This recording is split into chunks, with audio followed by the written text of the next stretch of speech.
Another day, and stuff done.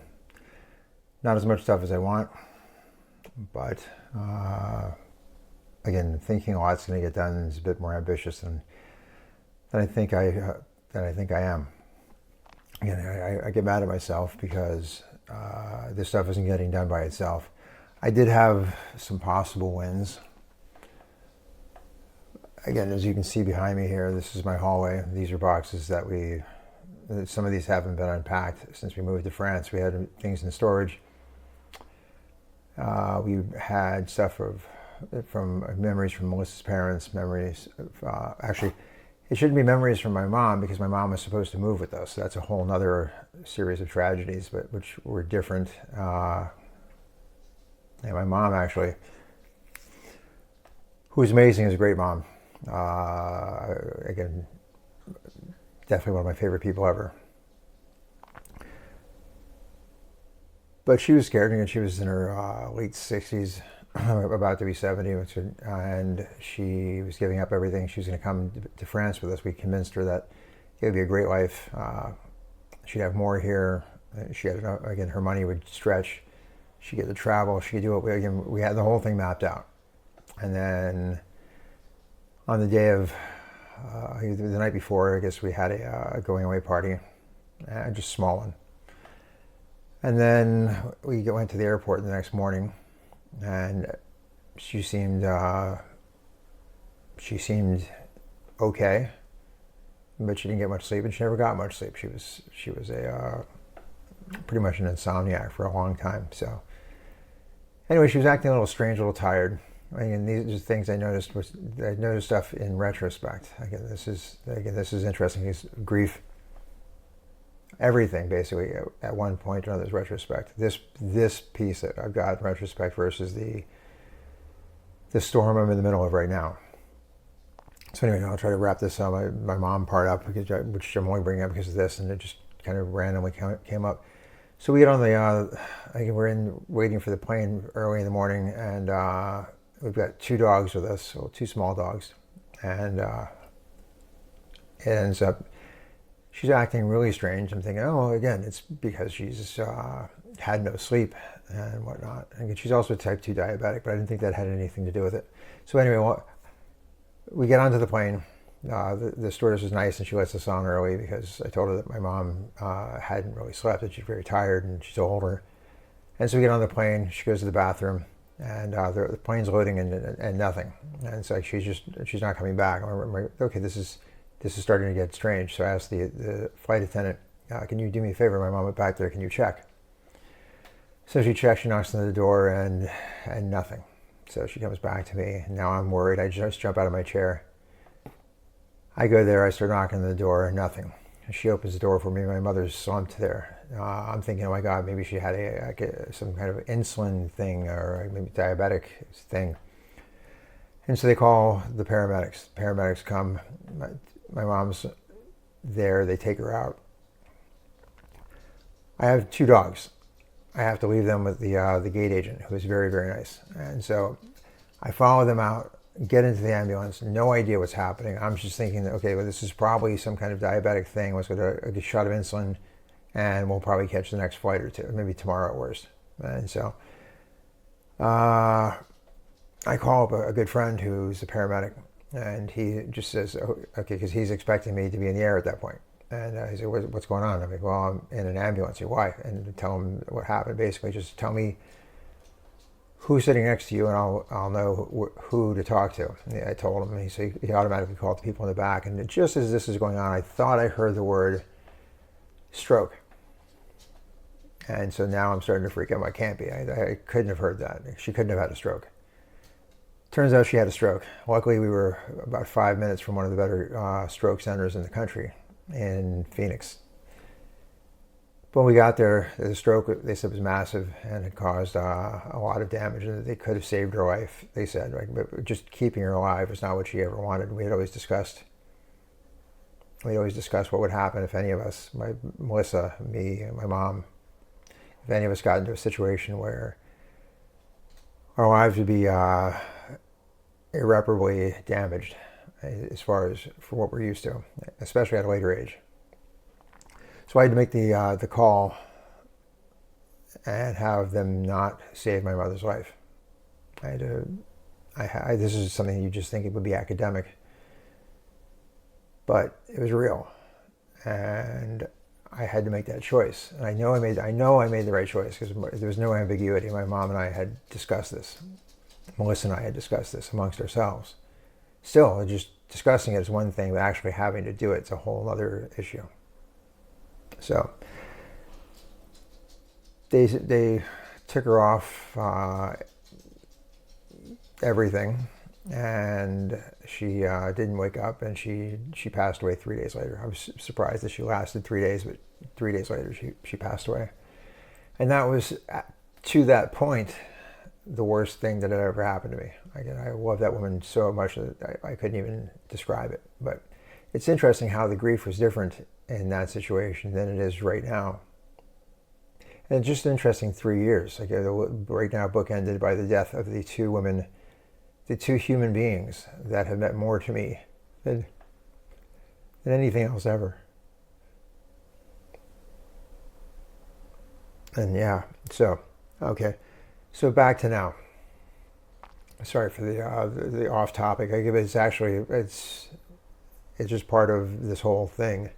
But yeah, the grief is awful. I mean, both, but it's tangibly different. And my mom was going to be older, and she's my mom, and she's supposed to go before I do. Like I'm supposed to die before my kids.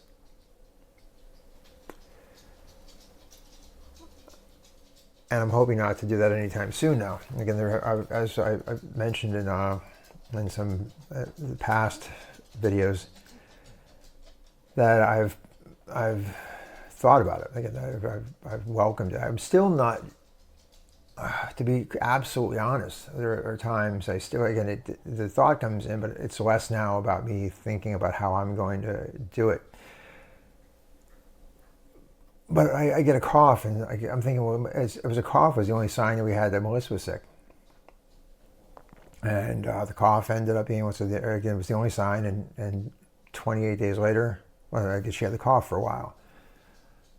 But when we found out that the cough was related to her being sick, it was only 28 days till she died. And so now every time I'm getting my throat scratching, I went to the doctor, and I got a clean bill of health because I felt, okay, I need to have a new baseline.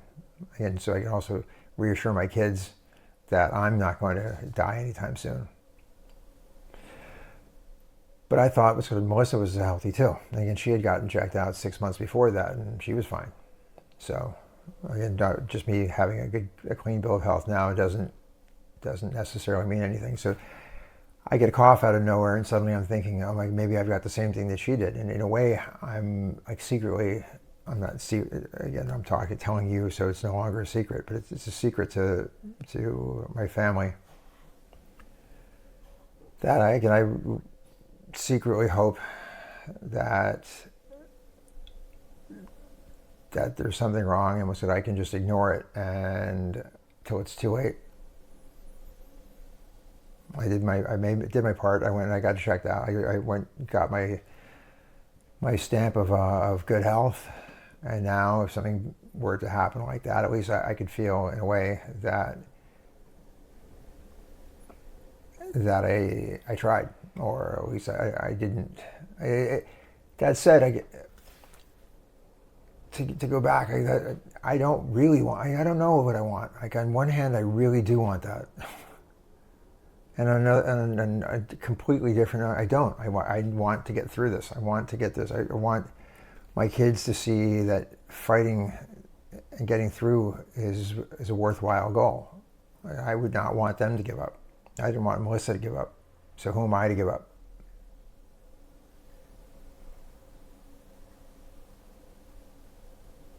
I don't know. It's complicated. It is complicated. But yeah, I've gotten some things done. It's hard to like pinpoint it sometimes, because you look at this and just, Jesus Christ, what is going on here? Like, how am I going to do this? But this, in a way, one of the things I got done, which doesn't show, in the U.S., there's companies that do estate sales. They'll come into your house, they'll assess everything, they'll price everything, they'll advertise the sale. People come in, they buy, they take out their fee, they give you the rest of whatever cash is left over, and then they clean out the rest of your apartment or house or whatever it is, and they leave you with a clean place, and you made a few bucks. Now, again, if you were trying to get every penny out of the whole thing, you do it yourself, but the time and effort it takes, it's a phenomenal service. But France doesn't seem to have the exact same thing. I found out that they have something similar, but again, where they don't run a sale in your house or whatever. But either way, they have companies or whatever. I've found a few of them. I'm waiting to hear back. One got back to me, but they'll come in and same basic thing. They'll bring a truck and they'll load up all your stuff, and then they'll take it. They charge you a fee, which I'm waiting to find out what that is. But then they sell your the things that are valuable, and then they take their fee from that and give you the remainder. So that potentially has me slightly less stressed out. Again, slightly less stressed out. It's a pretty low bar because I'm just constantly stressed out. But I'm not as anxious, although anxiety has come back a little bit. My sleep still sucks. It's actually gotten a little bit worse. But now it's more front-loaded than it was back-loaded. Now it seems like I'm having a hard time going. Just like I'm staying up. But now my old curiosity, my old ridiculous way of need to stay up as if something is going to happen, I'm going to miss it. But now it's me looking at the internet trying to figure out glimmers of what I can do with my life, how I can make money, what I can do with various aspects of my business, and just pulling at straws and throwing things at the wall and just seeing what will stick.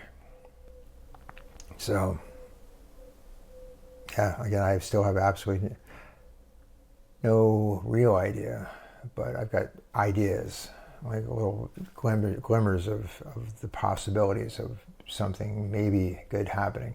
And this is, again, I may have mentioned this.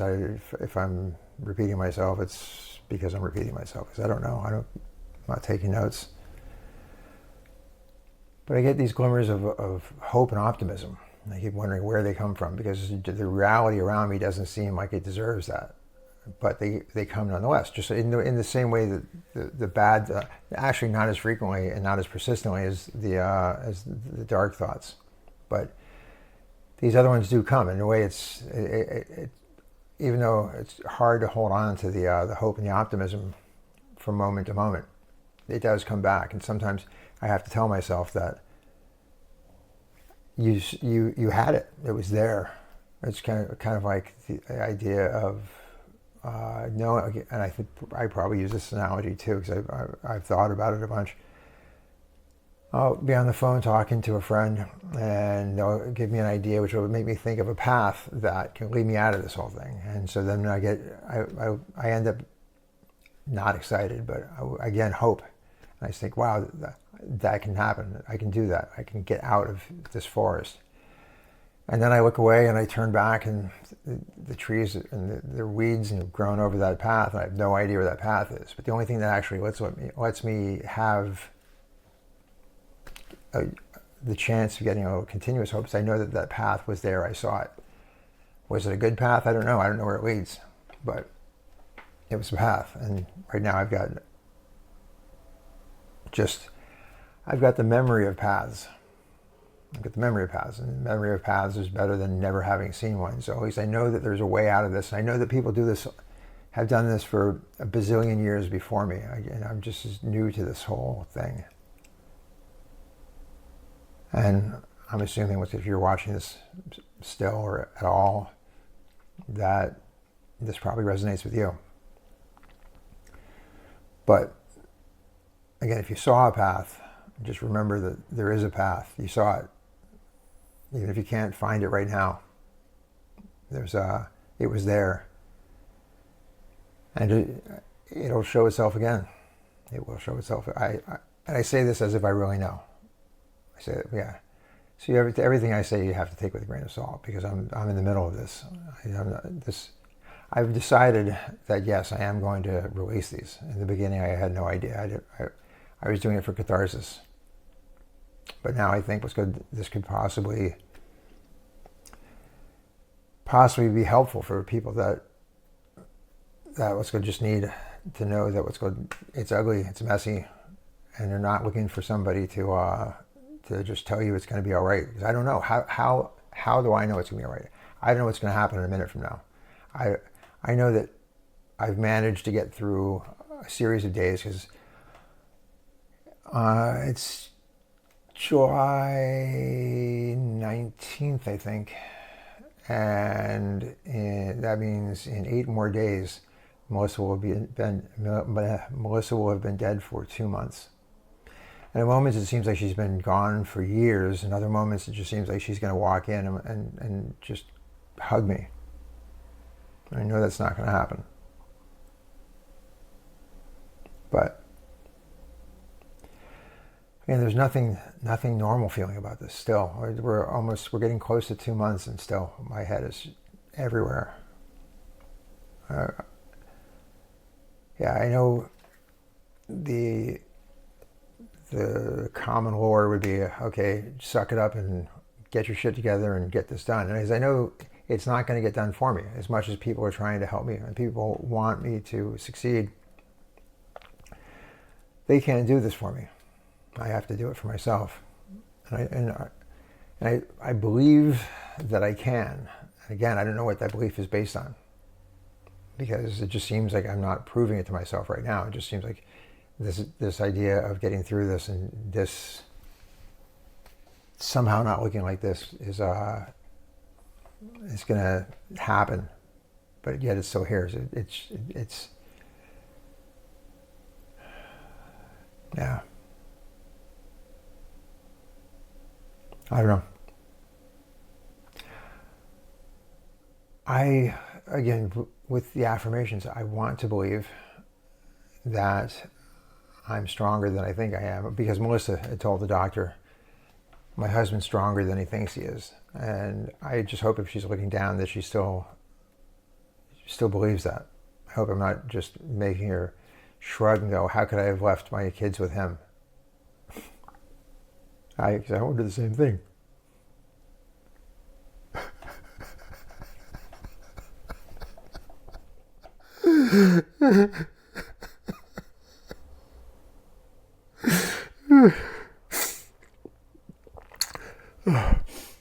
Oh, I didn't see that one coming.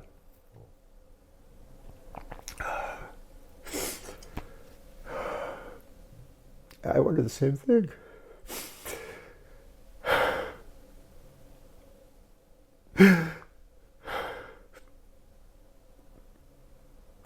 They would have been so much better off with her.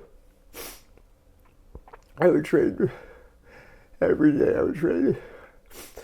I would so trade just for that to have been me and not her.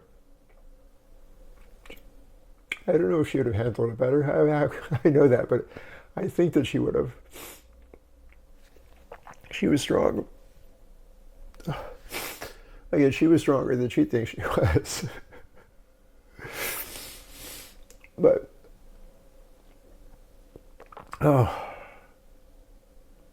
yeah, I wish it was her. I wish it was me and not her. But it was her. It's not me, and I have to get through this. And I will get through this somehow. And I hope that you will get through it too. And since now I've decided for sure that I'm going to start posting these things. I don't know. Tell me what you're going through. Tell other people what you're going through in the comments. I can't believe I'm saying that, because this is a video now with like YouTube, but I think this will help. I don't know if it'll help, but how can it hurt? I don't know where this is going to end, how it's going to go, but this is the road. This is my journey. I'm sure what's good. Some of you are feeling this way. So until next time, again, just get through the day. Just get through the moment. Like day is almost too long a period of time. Breathe, take that next breath, and get through the moment, because that's sometimes all I can do. I get overwhelmed, and I just have to, one breath at a time, one day at a time, one moment at a time. I have this written on my whiteboard, which is sitting right by my desk. I'm just getting full of stuff that was supposed to be erased because they're done, and it's just getting full. So every time I erase something, I seem to write 2 more things. So anyway, I'm rambling now. Till next time.